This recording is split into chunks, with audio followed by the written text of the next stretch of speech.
Hi, in front of me is HTC Desire 20 Plus, and today I would like to show you how you can download and apply animated live wallpaper called Magic Fluids. Start by opening Play Store. Now you need to type Magic Fluids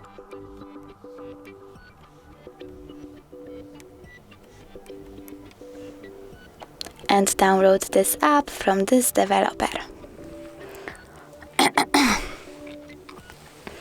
Then open it, click at the bottom right corner on the three lines and select Settings. Then click I accept, and over here you can customize your wallpaper however you need to. When you're done, click at the top right corner and bottom one again. Choose Set as Live Wallpaper. Click on Set Wallpaper and decide if you want to see it on home screen or home screen and lock screen by clicking on one of the options. So now when I go back, I can see that my wallpaper has changed. Thanks so much for watching. If you enjoyed this video, don't forget to leave a like, comment and subscribe. Bye!